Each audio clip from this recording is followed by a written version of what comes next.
I don't like roguelike games. I don't generally even like roguelite games. There's an annoyingly named genre distinction if I've ever seen one.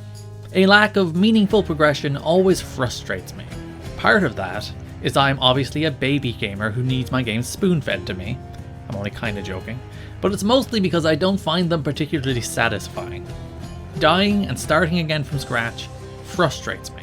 Randomness in video games frustrates me. So when a roguelike comes along that sinks its hooks into me, you know it's really damn good. That first happened 2 years ago with the pretty incredible Dead Cells, which ended up one of my games of the decade. And it's happened once again with Hades, officially released out of early access on PC and Switch last week. Its combination of meaningful progression, great action, and tons of character makes it one of the best games of the year.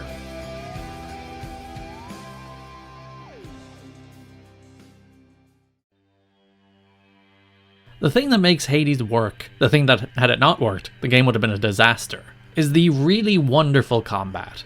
It ticks all those cliche descriptors. It's fast paced and it's visceral. Don't you love when every video game review uses the word visceral? Everything about it feels so good. All the sound design and art and mechanics come together to make sure every hit feels satisfying and crunchy. You have your regular attack and special attack, a ranged cast attack with limited uses, and a call attack to summon the power of the gods to help you out once you've filled your meter. It's interesting that the game is designed so that you don't really need to use all your attacks. I basically never use the range attack. The game is very much designed to allow you to approach it how you feel is best and make it work. That kind of openness to allow players to play as they like makes the game really approachable despite the tough but fair combat. Certain builds can just descend into obliterating everything with button mashing, but you actually have to work to create that kind of build. You feel in control of all the encounters. Your dash is so fast and responsive that you can react to any attack, and damage you take is because of something you did. It's never unfair. The weapons have the same approach, each playing pretty differently with their own sets of power-ups and upgrades. I settled on the spear as my main weapon, but I ended up completing 2 consecutive runs while just messing around with the shield. Again, that goes back to how you want to play. I always favour weapons that are fast, but can keep me at somewhat of a range, probably speaking to my natural cowardice. As you make your way through the endless series of chambers, each room offers you a reward. Either darkness to upgrade your characters, gold to buy things during that run, gems to spend on contractor upgrades, or an upgrade or new ability from one of the many gods. Those god upgrades will define how each run plays out. Sometimes you want to supercharge your special, other times you just want to add more power to the lightning that strikes after you dash. Either way, whatever you pick from the choice of 3 options each god gives you will define how you play the game during that run.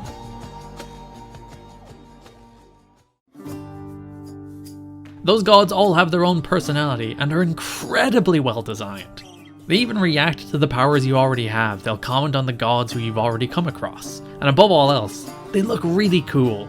The premise of Hades is you play as Zagreus, who is attempting to escape from hell, fed up of living under the thumb of his father Hades. Each run is an attempt to escape the underworld. Each time you fail, you wash back up in Hades' main hall for him to gloat about your failed return. The way the game contextualizes each run and failure within the story is so clever. Even smarter again is the way the game uses story hooks to encourage you to complete multiple runs. I won't spoil it, but it's a wonderful incentive to keep diving back in after you complete your first run. The gameplay and the story overlap and are intertwined in a way that makes the whole experience feel connected. It's not just gameplay sequence followed by cutscene. They work together, they inform each other.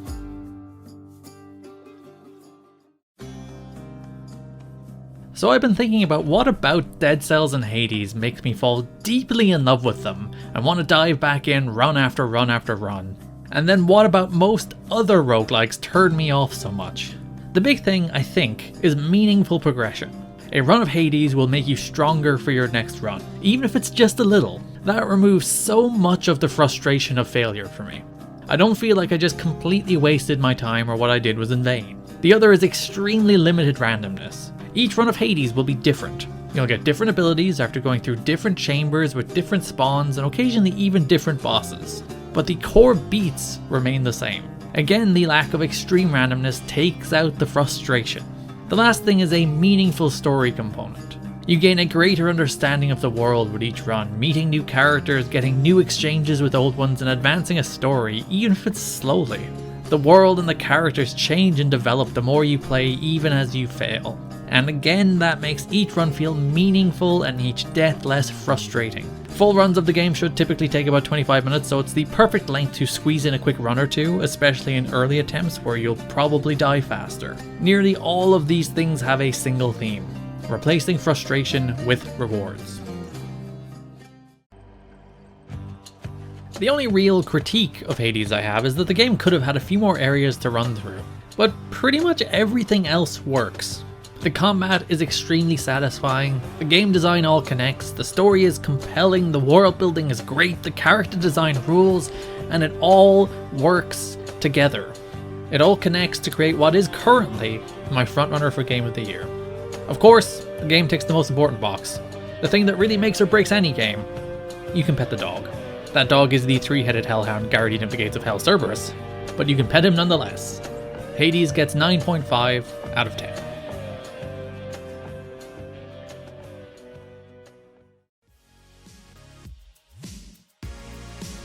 Thank you so much for watching. In case you're wondering, it took me 27 attempts to complete a run of Hades, which I'm not sure is that good or bad, but if you did worse than me, I'm clearly a god gamer who's great at games, and if you did better than me, clearly you're a god gamer who's great at games. You can follow me on Twitter at GarrettKidneyGA or ETTKIDNEY. If you like this video, subscribe, please.